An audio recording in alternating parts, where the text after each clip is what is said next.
So, welcome to the War Report. This is Luke McBride speaking, and yeah, I want to talk now more positive this time. Forget about that fucking knob end Tyson Fury. I want to talk about Dan Azeez, Joshua Buatsi. Now, this is a fight that I am really honestly looking forward to a lot. I think I've got high expectations for this fight. I'm gonna just be open and admit it that I am biased as a South Londoner myself. So, this is being billed as like the king of South London. Um, but yeah, I think it's a very good fight on paper. I think it's not really been mentioned enough how good of a style matchup this is. Really, I think you've got one guy, Buatsi, who just from all points of view, really is the Olympian, the one with the big amateur pedigree, the more sort of technically sound boxer, who really has like a quite a sort of calm and composed type of style, which I'd actually say it's almost to a fault, to be honest. And then you've got Dan Azeez, who's you know okay, he's got the story of the guy that's just sort of come from nowhere and built his way up from starting late and getting there more hard work than talent. Let's say in as a compliment, I'll say that. Um, and yeah, he fights that way as well. He really has like such a rugged sort of style. You can really see the fact that he sort of modelled himself on Hagler. I mean, Hagler himself obviously incredibly technically sound and everything, but still he had that sort of he had that dog in him. Like you could always see it. And yeah, I think it's you really do still see that between the two of these. Um, Now in terms of predicting the fight, I think this is like a very very difficult one to call. The reason I've left it this late to do a prediction is just because, to be honest, I've gone back and forth myself with what I think is going to happen. Yeah, definitely you can see a number of outcomes for this fight for sure still, but honestly, I'm going with Dan Azeez. I think you know, I, my thing is with Buatsi is for someone that's an Olympian with the amateur background and everything, in terms of where you sort of see the technical skill for him, it's really all in the fact that he's quite a sharp puncher, really. I think you don't really see so much in the way of his defense really sort of come through. I think you know, he has this really sort of relaxed style where he just sort of walks in, goes at his own pace, and stays comfortable doing that.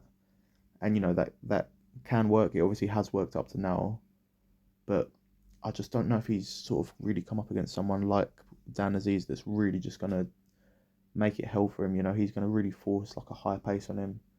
And you've seen even when Boatsi's fought people like Bolotnik and Stepien, like he gets caught. That's the thing. Like he really does. Like he's prone to getting caught, and particularly against Bolotnik, like he seems like he gets caught when when people actually just take the fight to him. And if there's one person that's going to do that, it's Dan Azeez. So yeah, I mean the biggest sort of counterpoint to that I'd say is, like I said, Buatsi is a sharp puncher. I think he really does have serious power to him. To be honest, I think his problem recently has been that um, he isn't really pressing the issue so much. Like against Stepien, he was so calm, like too calm. Like that's the thing. He never at any point really upped the tempo and sort of seemed like he was going for the kill. But yeah, I think there is obviously the possibility that Azeez is going to have to sort of charge in a little bit.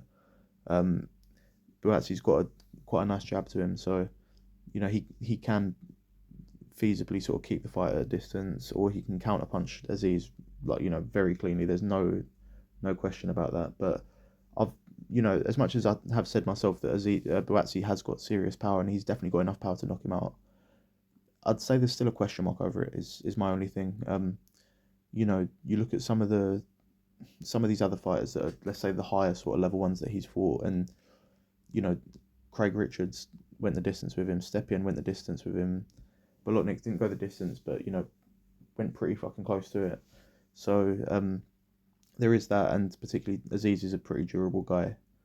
And also there's question marks over Boatsi's chin as well. I mean, he like as much as he has been caught, he hasn't really been relentlessly caught. Let's say he hasn't been in there with someone that's gonna actually be looking to sort of take his head off at any point. And yeah, I just really think that Azeez has he has like his identity. He knows what he's good at, and he's just willing to go to that place to do it. And yeah, it remains to be seen really if Buatsi is willing to go there.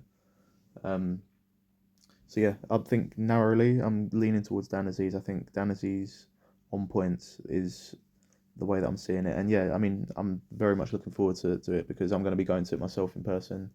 Particularly looking forward to it because I had tickets originally before Aziz's supposed back injury, which I don't believe for a second actually happened. I think it's a pretty clear case that they just didn't sell enough tickets for the venue, and then they've had to move it to Wembley Arena, which is half the size of the O2. But which is a shame because like I say, Battle of South London and the fights in West London or North West London. So yeah, that's a shame in itself. But is what it is. Can't be helped. At the end of the day, it's just the ring. That's all that matters. So um, yeah, looking forward to it. I'd be pretty happy with either guy winning. To be honest, I think either of them can potentially cause problems for the guys at the top of the division, but you know, chances are probably not. I think this is more of like just upper end British level fight, and yeah, that's it. I'm gonna go with that. Dan Azeez on points is my prediction for the fight. So I'll see you on the other side of this one.